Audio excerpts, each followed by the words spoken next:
السلام علیکم ورحمۃ اللہ تعالی وبرکاتہ۔ امید کرتا ہوں کہ آپ تمامی حضرات خیریت و عافیت سے ہوں گے۔ آج ہم بات کرنے والے ہیں بہت اہم ٹاپک پر۔ ٹاپک کیا ہے؟ مرد کا عورت پر حق کیا ہے؟ مرد کا عورت پر حق کیا ہے؟ بہت اہم ٹاپک ہے، اس کو آپ بالخصوص توجہ کے ساتھ مکمل سنیے۔ اور اگر آپ نے ابھی تک ہمارے اس چینل کو سبسکرائب نہیں کیا ہے تو اس چینل کو سبسکرائب کر لیں اور ویڈیو کو لائک کر لیں، کیونکہ ہم اسلام کی خوبصورت باتیں، ضروری باتیں، اچھی باتیں آپ تک لاتے رہتے ہیں۔ توجہ کے ساتھ سنیے۔ حضرت رسول اکرم صلی اللہ تعالی علیہ وسلم نے ارشاد فرمایا، عورت پر سب آدمیوں سے زیادہ حق اس کے شوہر کا ہے۔ سب آدمیوں سے مطلب جو بھی اس کے رشتہ دار میں مرد حضرات ہیں، ان سے زیادہ حق اس کے شوہر کا ہے۔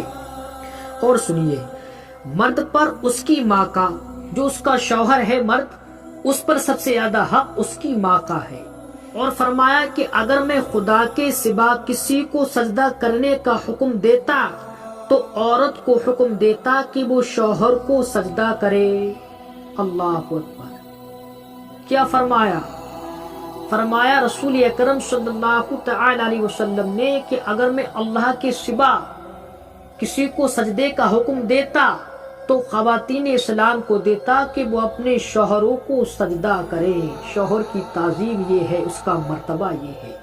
اس کو آپ اچھی طرح سن لینا۔ اگر شوہر کی تعظیم نہیں کرتی ہو تو بالخصوص ان کی تعظیم کیا کرو۔ اور سنیے، خدا کی قسم، عورت اپنے رب کا حق ادا نہ کرے گی جب تک شوہر کا کل حق ادا نہ کرے۔ یعنی اللہ کا وہ عورت حق ادا نہیں کر سکتی جو عورت اپنے شوہر کا حق ادا نہیں کر سکتی ہے۔ جس عورت نے اپنے شوہر کا حق ادا نہیں کیا تو وہ رب کا حق کبھی بھی ادا نہیں کر سکتی۔ اور سنیے، اور فرمایا کہ شوہر نے عورت کو بلایا، عورت نے انکار کر دیا اور شوہر نے غصے میں رات گزاری تو صبح تک اس عورت پر فرشتے لعنت بھیجتے رہتے ہیں۔ اللہ اکبر! شوہر نے اگر ناراضگی میں پوری رات گزاری تو پوری رات اس عورت پر فرشتے لعنت بھیجتے رہتے ہیں۔ اللہ اکبر! اور سنیے، دوسری روایت میں ہے کہ جب تک شوہر اس سے راضی نہ ہو تو اللہ تعالیٰ اس عورت سے ناراض رہتا ہے۔ اللہ اکبر! اور فرمایا کہ شوہر کا حق عورت پر یہ ہے کہ اپنے نفس کو اس سے نہ روکے، اپنے نفس کو اس سے نہ روکے۔ اس کو ذہن نشین کر لینا۔ اگر کسی عورت نے اپنے شوہر کی اجازت کے بغیر روزہ رکھ لیا تو اس کو ثواب نہیں ملے گا بلکہ وہ گناہ گار ہوگی۔ اللہ! بغیر شوہر کی اجازت کے کوئی بھی عمل اس کا قابل قبول نہیں ہے۔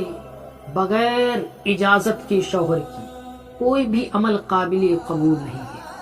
اور سنیے، اگر عورت نے بلا اجازت کر لیا تو شوہر کو ثواب ہے، عورت پر گناہ ہے۔ اگر کوئی ایسا عمل اس نے بغیر اجازت کے کر لیا تو شوہر کو ثواب ملے گا اور اس کو گناہ ملے گا، وہ گناہ گار ہوگی۔ بغیر اجازت اس کے گھر سے نہ جائے۔ اگر ایسا کیا تو جب تک توبہ نہ کرے اللہ اور فرشتے اس پر لعنت کرتے رہتے ہیں۔ اللہ اکبر! فرمایا کہ شوہر اگرچہ ظالم ہی ہو، اگر وہ عورت اس حال میں مری کہ اس کا شوہر اس سے راضی نہیں تھا تو وہ جنت میں نہیں جا سکتی۔ اگر اس کا شوہر اس سے راضی ہے تو وہ جنت میں داخل ہوگی۔ اللہ اکبر! اگر شوہر راضی ہے تو اس کو جنت ملے گی، اور اگر شوہر ناراض ہے تو اس کو جنت بھی نہیں مل سکتی۔ ذہن نشین کر لو۔ ہر مباح چیز جس سے شوہر منع کرے، عورت پر اس کا ماننا واجب ہے۔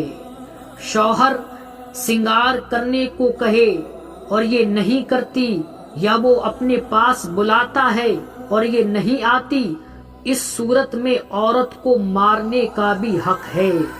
اس صورت میں شوہر کو یہ حق ہے کہ اس کو مار بھی سکتا ہے۔ اگر اس کو سنبھالنے کے لیے کہتا ہے اس کو سنگار کرنے کے لیے کہتا ہے، اس کو اپنے پاس بلاتا ہے اور یہ نہیں آتی ہے تو شریعت اس چیز میں اجازت دیتی ہے کہ اس کو مار بھی سکتا ہے۔ یہ ہے شوہر کا حق۔ اور اگر نماز نہیں پڑھتی تو طلاق دینی جائز ہے۔ اللہ اکبر۔ اگر نماز نہیں پڑھتی ہے تو شوہر کو یہ حق ہے کہ اس کو طلاق بھی دے سکتا ہے۔ اگر شریعت پر نہیں چلتی ہے، نماز کی پابندی نہیں کرتی ہے، نماز نہیں پڑھتی ہے تو شوہر کو یہ حق ہے کہ اس کو طلاق بھی دے سکتا ہے۔ اللہ۔ عورت کو مسئلہ پوچھنے کی ضرورت ہو تو اگر شوہر عالم ہو تو اس سے پوچھ لے، اور عالم نہیں تو اس سے کہے کہ وہ پوچھ آئے۔ اور ان صورتوں میں عورت کو خود عالم کے یہاں جانے کی اجازت نہیں ہے۔ اگر کوئی ایسی چیز ہے جو پوچھنا ہے اور شوہر سے نہیں کہتی ہے، خود جاتی ہے تو یہ جائز نہیں ہے۔ اور سنیے، عورت کا باپ اپاہج ہے، اس کا کوئی نگراں نہیں، تو عورت اس کی خدمت کے لیے جا سکتی ہے، چاہے شوہر منع کرتا ہو تب بھی جا سکتی ہے۔ یعنی اس کا باپ ہے، بیچارہ اتنا مجبور ہو گیا ہے، اتنا پریشان ہو گیا ہے کہ کوئی بھی اس کی خدمت کے لیے نہیں ہے، اپاہج ہے، پیروں سے چل نہیں پاتا ہے، یا ہاتھوں سے ایسا ہے کہ کوئی کام نہیں کر پاتا ہے، تو اس صورت میں عورت اپنے شوہر کی بغیر اجازت کے اس کی خدمت کے لیے جا سکتی ہے۔ ہم نے آپ کو پورا بیان بتایا کہ مرد کا عورت پر حق کیا ہے، اس کو آپ نے اچھی طرح سے سنا ہوگا۔ تو میرا کہنا یہی ہے کہ آپ چاہے ویڈیو کو کم سنیں لیکن اس سے زیادہ اس پر عمل ضرور کریں، کیونکہ جو چیز سنی جاتی ہے اور عمل نہیں کیا جاتا تو کوئی فائدہ نہیں رہتا۔ انشاءاللہ تعالی پھر ہم ایک اچھی ویڈیو کے ساتھ ملتے ہیں۔ السلام علیکم ورحمۃ اللہ تعالی وبرکاتہ۔